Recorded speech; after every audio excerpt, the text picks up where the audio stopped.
आज मैं पूरे देश को बधाई देना चाहता हूं इस बहुत ही महत्वपूर्ण सफलता के लिए और सबसे ज़्यादा उन वैज्ञानिकों को और उन लीडर्स को जिन्होंने इस पे कंट्रीब्यूट किया है। आपको ये बताना चाहूँगा कि स्पेस मिशन की शुरुआत स्वतंत्रता से बहुत पहले हो गई थी। कलकत्ता में प्रोफेसर मित्रा थे, सीवी रमन साहब थे और आते आते स्वतंत्रता के बाद फिर विक्रम साराभाई और होमी भाभा, इन लोगों ने एक ऐसी लीडरशिप, साइंटिफिक लीडरशिप की नींव रखी जो आने वाले समय में आज इसरो का जो आज स्वरूप देखने को मिल रहा है उसका एक प्रमुख कारण थे। 1960 में ही सबसे पहले इंडियन नेशनल कमेटी बनी थी, बाद में फिर उसका नाम इसरो किया गया था, जो जयराम जी ने बड़े डिटेल्ड में इसके बारे में बताया है, उस पर मैं नहीं जाऊंगा। लेकिन ये जानना बहुत ज़रूरी है कि इसरो सबसे पहले डिपार्टमेंट ऑफ एटॉमिक एनर्जी के अंडर आती थी और बाद में फिर उसको डिपार्टमेंट ऑफ साइंस में बनाकर अलग किया गया और होमी भाभा को उसको सेक्रेटरी बनाया गया और विक्रम साराभाई जो साइंटिस्ट थे उनको इसका प्रमुख बनाया गया इस इंस्टीट्यूट का। ये सबको जानना चाहिए कि 10 इंस्टीट्यूशन के बिल्ड होने के 10 साल के अंदर ही सबसे पहला सैटेलाइट इसरो ने लॉन्च कर दिया था, जो अपने आप में एक बहुत बड़ी बात है। 20 साल होते होते जो सैटेलाइट लॉन्च व्हीकल होते हैं इंडिया ने वो तैयार कर लिया था और 20वें साल के पहले ही अपने खुद के व्हीकल से अपने सैटेलाइट लॉन्च करने शुरू कर दिए थे। जीएसएलवी, पीएसएलवी ऐसे लॉन्च व्हीकल हैं जिसमें देश के ही नहीं दूसरे देशों के भी जो सैटेलाइट है उसको अंतरिक्ष में स्थापित करने का काम कर रही है, विदेशों के उनके लिए भी। प्रश्न आज ये नहीं है, मूल प्रश्न को समझना पड़ेगा। मूल प्रश्न क्या है कि भारत ने स्पेस साइंस में इतना अच्छा कैसे कर लिया। आज कई सारे दूसरे संस्थाएं हैं, दूसरी संस्थाएं हैं, उन दूसरी संस्थाओं को क्या हुआ, वो कहां पीछे रह गए। इसरो ने ऐसा क्या, भारत ने ऐसा क्या किया स्पेस के क्षेत्र में जो इतना आगे कर लिया। सबसे महत्वपूर्ण चीज होती है एक व्यक्ति, मैं भी साइंटिस्ट हूं, मैंने राजनीति में आने से पहले साइंस किया है, मैं अच्छी तरह से समझता हूं इस बात को। किसी एक साइंटिस्ट से ज्यादा महत्वपूर्ण होता है संस्था और उससे भी महत्वपूर्ण होता है उस संस्था को बनाने वाले लीडरशिप की। आज संभव है कि हम सबके राजनीतिक मूल्य और राजनीतिक रूप से एक दूसरे से मतभेद हो सकते हैं, लेकिन आज अगर पंडित जवाहरलाल नेहरू को याद नहीं किया गया तो वो बेमानी होगी। आपको मैं याद दिला दूं, आजादी के बाद हमारे देश की परिस्थिति ऐसी थी कि कई जगहों पर खाने के लिए पर्याप्त अन्न भी नहीं थे। जब देश में पर्याप्त अन्न भी नहीं था उस समय कोई व्यक्ति कैसे यह सोच सकता है कि पैसा स्पेस साइंस में लगाना है। राजनीतिक रूप से उनको बहुत विरोध हुआ होगा निश्चित रूप से, लेकिन उन सारे विरोधों को अलग रखते हुए उन्होंने अपनी राजनीतिक दूरदृष्टता और स्पष्टता दिखाई। इसको कहते हैं लीडरशिप। उन्होंने ऐसी लीडरशिप, आज अगर आप देखें कि भारत में और पाकिस्तान का सबसे, जहां भारत है और जहां पाकिस्तान है, उसका मूल कारण क्या है कि भारत को आजादी के बाद पहले प्रधानमंत्री के रूप में पंडित जवाहरलाल नेहरू मिले और पाकिस्तान को पहले प्रधानमंत्री के रूप में जिन्ना मिले। यही एक दो मूल कारण है कि पाकिस्तान आज कहां है और भारत आज कहां है। हमारे कई सारे मतभेद हो सकते हैं, जरूरी नहीं है कि हम हर चीज में सहमत हो, लेकिन साइंस और टेक्नोलॉजी में जो नेहरू जी ने जो काम किया उसको पूरे देश को, पूरा देश उसको मानती है और उनकी लीडरशिप को आगे बढ़ाने के लिए हम सबको अनवरत रहना होगा। आपको फिर विजन क्या था जब ये इसरो को बनाए? विजन ये नहीं था कि छाती पीट पीट के दूसरों को अपनी ताकत का एहसास कराना है। विजन ये नहीं था कि अपने आप में ताकत एकत्रित करना है। विजन ये था कि साइंस और टेक्नोलॉजी को जनमानस के हित में कैसे उपयोग किया जाएगा। यही एक उद्वेलित और अंडरलाइन रीजन था जिसके कारण नेहरू जी ने इस पर भरोसा दिखाया था। आज जितने भी आप देखते हैं, चाहे मौसम विभाग से संबंधित जानकारी हो, कम्युनिकेशन टेक्नोलॉजी और कई सारे क्षेत्रों में स्पेस टेक्नोलॉजी ने जो कंट्रीब्यूशन दिया है उसके कारण ही आज दूसरे साइंस के क्षेत्र में भी हम आगे बढ़ पाए हैं आज के। लेकिन यह भी देखना पड़ेगा कि क्या नेहरू जी अकेले कर पाते, वो क्या राजनीतिक परिस्थितियां अकेले अलाउ करती? संभव नहीं है। सरदार पटेल जी भी थे, उन्होंने देश में उस समय राजनीतिक स्थिरता लाई।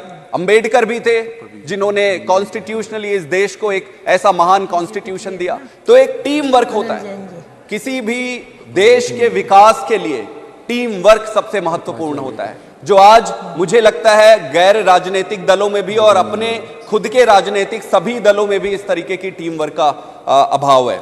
विजन बड़ा साफ था कि साइंस एंड टेक्नोलॉजी का उपयोग देश के हित के लिए करना है। एक और महत्वपूर्ण चीज है, नींव का पत्थर अगर सीधा लगता है तो बाकी के पत्थर भी सीधे लगते जाते हैं और दीवार सीधी होती है। अगर नींव का पत्थर ही टेढ़ा लग जाए तो कोई कोशिश कितनी भी कर ले, दीवार फिर सीधी नहीं होती है। इसलिए हमारे पॉलिटिकल लीडर्स की, जिनमें नेहरू जी तो शामिल थे ही, उसके बाद इंदिरा गांधी जी ने भी बहुत कंट्रीब्यूट किया, फिर अटल बिहारी वाजपेयी जी ने भी जो कंट्रीब्यूशन दिया वो अभूतपूर्व था। आप सबको पता होगा कि चंद्रयान पहला जब चाइना ने अपनी एक स्पेस टेक्नोलॉजी लॉन्च की, तब अटल बिहारी जी ने इसरो के साइंटिस्ट को यह कहा था कि भाई इसका कुछ करो, हमें भी कुछ इस पे अच्छा करना है। तब जाकर चंद्रयान प्रथम की परिकल्पना की गई। चंद्रयान प्रथम, चंद्रयान द्वितीय और फिर जाकर चंद्रयान तृतीय की उत्पत्ति हुई और उस पर सफलता मिली। कहने का यह मतलब है कि एक इस पूरे देश की कलेक्टिव लीडरशिप ने एकजुटता दिखाई और स्पष्टता दिखाई कि हमें इस दिशा में अग्रसर रहना है। यह भी इंपॉर्टेंट चीज है। कोई भी देश आप देख ले जो विकसित है, ऐसा क्या कारण है कि देश विकसित है और ऐसा क्या कारण है कि कुछ देश अविकसित है या विकासशील है? उसका प्रमुख कारण यही है कि जिन जिन देशों में राजनीति देश के मुद्दों पर नहीं खेली जाती है, वही देश आगे बढ़ता है। कोई भी पॉलिटिकल पार्टी तो आते रहेंगे, आज एक पॉलिटिकल पार्टी, कल दूसरी आएगी, कल तीसरी आएगी, फिर कल चौथी आएगी। प्रश्न यह है कि देश से संबंधित मुद्दों पर राजनीति होनी चाहिए। जो भी देश आज विकसित है वो ऐसे मुद्दों पर राजनीति नहीं करते। जैसे मुझे प्रसन्नता है कि इस मुद्दे पर स्पेस टेक्नोलॉजी में सभी राजनीतिक दलों ने आज तक भी, प्रधानमंत्री ने जो कहा, सभी ने अपनी एकजुटता दिखाई है। इसलिए अगर विकसित देश बनना है तो नारे देने से काम नहीं होगा, सिर्फ स्लोगनियरिंग करने से काम नहीं होगा। विकसित अगर बनना है तो उसके लिए उस तरीके की व्यवस्था बनानी पड़ेगी। हम जब भी बात करते हैं ऊपर ऊपर की बात करते हैं, हम ये कर देंगे, वो कर देंगे, फलाना ये हो जाएगा, वो हो जाएगा, लेकिन कैसे होगा? कैसे होगा? कैसे होगा? जब तक आप आधारभूत चीजों पर डेलिब्रेट नहीं करेंगे, व्यवस्था नहीं बनाएंगे, चीजें आगे नहीं बढ़ सकती है। दूसरा प्रश्न यह उठता है कि बहुत सारे इंस्टीट्यूशंस हैं, डीआरडीओ है, आईआईटीज है, आईआईएम्स है, बहुत सारे रीजनल इंजीनियरिंग कॉलेजेस हैं, बहुत सारे। हमारे देश में मुझे लगता है सबसे ज्यादा सरकारी रिसर्च वाले इंस्टीट्यूशंस हैं। ऐसा क्या कारण हुआ कि इसरो विकसित हो गया और बाकी के इंस्टीट्यूट, भाई पॉलिटिकल लीडरशिप तो उस समय भी थे, सबके लिए समान थे, फिर इसरो ही विकसित हुआ और बाकी के इंस्टीट्यूशन क्यों नहीं हुए? उसका एक बहुत महत्वपूर्ण कारण यह भी था कि साइंटिफिक लीडरशिप भी इंपॉर्टेंट होता है। इसरो के लिए, इसरो को जो लीडर मिले विक्रम साराभाई के रूप में और होमी भाभा के रूप में, उनके साइंटिफिक लीडरशिप ने भी जो नींव का पत्थर रखा, उसके कारण इसरो आज यहां तक पहुंची। आप एक चीज और देखिए, वर्क कल्चर किसी भी इंस्टीट्यूशन के लिए सबसे महत्वपूर्ण होता है। अगर उस इंस्टीट्यूशन का वर्क कल्चर सही है तभी इंस्टीट्यूशन आगे बढ़ेगा। अगर वर्क कल्चर खराब हो गया तो चाहे आप चले जाओ, मैं चले जाऊं, दुनिया का कोई भी व्यक्ति चला जाए, ना उसको इधर कर सकता है ना उसको उधर कर सकता है। वर्क कल्चर को ठीक करना पड़ेगा। तो वर्क कल्चर में ऐसा क्या हुआ इसरो में? इसरो में जहां तक मेरी थोड़ी समझ है, मेरे कई सारे मित्र भी वहां पे काम करते हैं, वहां पर डिलीवरी बेस्ड टारगेट्स होते हैं। डिलीवरी बेस्ड टारगेट होते हैं, वहां पर मेरिटोक्रेसी पे सबसे ज्यादा ध्यान दिया गया है। भाई आप साइंटिस्टों की जब भर्ती करते हो, साइंटिस्टों को लेते हो, तो जिस तरीके से आप उनकी भर्ती करते हो, जो मानसिकता है वो आधार बनाती है। तो इसरो की जो वर्क कल्चर है वो बहुत सर्वोत्तम है हमारे देश में। अब प्रश्न ये उठता है, ये तो जान गए कि इसरो का ठीक है, लेकिन क्या उस वर्क कल्चर को दूसरी संस्थाओं में लाने का हमने प्रयास किया है? क्या हमने कभी ऐसी कमेटी बनाई है कि हम बाकी के दूसरी जो सरकारी संस्थाएं हैं वो क्यों फेल हो रही है, मैं फेल हो रही है नहीं कहना चाहूंगा, लेकिन अगर आप उम्मीद से कम परफॉर्म करते हो तो हमें उसको फेल मानना पड़ेगा। क्या आपने यह सोचा है कि हमारे देश में कितने सरकारी रिसर्च के इंस्टीट्यूशन है, उसको कितनी फंडिंग जाती है, और फंडिंग के हिसाब से कितने साइंटिस्ट है, क्या आउटपुट है? बहुत सारे ऐसे इंस्टीट्यूशन है जहां पे आउटपुट बिल्कुल जीरो है, फिर भी वो चले जा रहा है। सरकारी, हमारे गांव में यह कहा जाता है कि सरकारी नौकरी बहुत अच्छी होती है। आप पूछोगे कि भाई सरकारी नौकरी में क्या है, तो वो कहते जी वहां काम करना नहीं पड़ता है। मैं गलत कह रहा हूं, हो सकता है मैं कई लोगों से, आप मेरे से असहमत हो, लेकिन सरकारी संस्थाओं की यह परिस्थिति हो गई है कि उसको अब ऐसा जगह माना जाता है कि वहां पे काम करना नहीं पड़ेगा। अगर सारे इंस्टीट्यूशन के वर्क कल्चर को ठीक नहीं किया गया समय रहते, तो यह मानना कि भारत विकसित होगा वो एक दिवा स्वप्न होगी। और सिर्फ भाषण से, सिर्फ श्लोक, किसी के भी, मेरे से भी, मैं राजनीतिक दलगत में उतरकर इस इतने महत्वपूर्ण मुद्दे को विशिएट नहीं करना चाहता हूं। आप वर्क कल्चर को ठीक करना पड़ेगा और इसके लिए सबको मिलकर काम करना पड़ेगा। मैं आईआईटी में, कैम्ब्रिज, ऑक्सफोर्ड, एमआईटी में पढ़ने के बाद मैं आईआईटी में प्रोफेसर था, मैं भी साइंटिस्ट था। साइंटिफिक जो फंडिंग है वो धीरे धीरे कम होती जा रही है। मैं मान सकता हूं कई सारी परिस्थितियां होंगी अलग अलग, वही तो लीडरशिप का परिचायक होता है। जब आपको कष्ट होता है, जब आपके पास कम पैसे होते हैं, तो कम पैसों में आप किसको कितना फंड करते हो और आपकी प्रायोरिटी क्या है, वही दर्शाता है कि लीडरशिप क्या है। जब आपके पास पूरे पैसे हैं, पर्याप्त पैसे हैं, तो सबको बराबर बांटना ये कोई बड़ी बात नहीं है।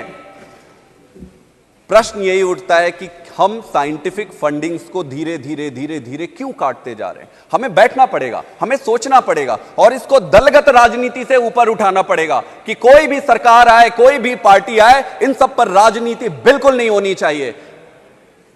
सबसे महत्वपूर्ण प्रश्न है कि हम बार बार ये कहते हैं कि ब्रेन ड्रेन हो रहा है, ब्रेन ड्रेन हो रहा है। मैं भी था विदेशों में 9.5 साल, 10 साल तक मैं बाहर था। मेरे मस्तिष्क में यह क्लियर था कि मुझे भारत में आना है और जो मर्जी हो जाए मैं अपने देश के लिए काम करूंगा। लेकिन मेरे से भी अच्छे अच्छे साइंटिस्ट हैं जो मेरे से भी ज्यादा अच्छा कर सकते हैं, वो विदेशों में रुके। उनमें से कई वापस आए, कई वापस आके चले गए। चेयरमैन सर वापस आके चले गए। मैं आपको एक उदाहरण देता हूं। जब आप विदेश से अच्छी पढ़ाई करके साइंटिस्ट बन के यहां आते हो, साइंटिस्ट बनने के बाद आप क्या चाहोगे? भाई उसे लेबोरेटरी चाहिए। बिना लेबोरेटरी के साइंटिस्ट वैसे ही होता है जैसे बिना पानी के मछली और बिना भाषण का नेता। साइंटिस्ट को आप 2-2, 3-3 साल बिना लेबोरेटरी के अगर आप छोड़ दिए, तो साइंटिस्ट 2 साल में उसके काम करने की चेष्टा, उसकी सारा साइंस सब धरा का धरा रह जाता है। फिर 2 साल के बाद वो एक सरकारी नौकर बन जाता है। 2 साल बाद सिर्फ उसकी ये टेंशन रहती है कि मेरे को नौकरी कैसे बचानी है, प्रमोशन कैसे मेरा हो जाए, जैसे तैसे जुगाड़ तुगाड़ करके काम कर लो, काम करके भाई प्रमोशन हो जाए, तनख्वाह तो फिक्स है। मैं किसी के विरुद्ध नहीं कह रहा हूं, मैं वर्क कल्चर की बात कर रहा हूं। तो एक तो कोई वैज्ञानिकों के लिए आपको बेसिक मूलभूत जो सुविधा है वो करानी पड़ेगी। अगर आप ये नहीं करा पाते, अगर हम ये नहीं करा पाते हैं, तो ये सोचना कि देश विकसित होगा, ये दिवा स्वप्न होगा। हम वहीं के वहीं बैठे रहेंगे और ताली बजाते रहेंगे। एक और चीज है मेरिटोक्रेसी। मुझे यह लगता है कि साइंस, विज्ञान, साइंटिस्ट का रिक्रूटमेंट, इनको अपने देश में लाना, यहां पे उनको अच्छे तरीके से प्लेस करना, यह सबकी जिम्मेदारी होती है। अगर हम अच्छे साइंटिस्ट लाकर उनको रिटेन नहीं कर पाए, अच्छे वर्क कल्चर नहीं दे पाए, तो मुझे लगता है सारी सेलिब्रेशंस बेमानी होगी। हमने एक इसरो तो बना लिया, लेकिन सवाल एक इसरो होने से पर्याप्त नहीं है। हमें अपने देश को अगर विकसित बनाना है, तो सारे सरकारी इंस्टीट्यूशन और प्राइवेट इंस्टीट्यूशंस में वर्क कल्चर को ठीक करना पड़ेगा। और ये ऑटोमेटिक नहीं होगा, इसके लिए पॉलिटिकल, हर चीज में हमें लगता है कि यार इस पे पॉलिटिक्स मत लाओ, इस पे पॉलिटिक्स मत लाओ, लेकिन अगर पॉलिटिक्स नहीं लाओगे तो कुछ सुधरने वाला नहीं है। इसलिए पॉलिटिक्स लेकर आओ, लेकिन अच्छी पॉलिटिक्स लेकर आओ। अच्छी पॉलिटिक्स लेकर आना है, हम सबको लेकर आना है, अच्छे इंस्टीट्यूशन बनाना है। एक बार फिर मैं बधाई देता हूं इसरो के साइंटिस्ट को और देश के उन सभी साइंटिस्ट को जो कम सुविधा के बावजूद इतना प्रयास कर रहे हैं। और मैं उम्मीद करता हूं कि ऐसे चीजों पर दलगत राजनीति से ऊपर उठकर देश हित में ऐसे काम करें जो भारत को, भारत माता को विकसित और सर्वोच्च बनाए। बहुत बहुत धन्यवाद।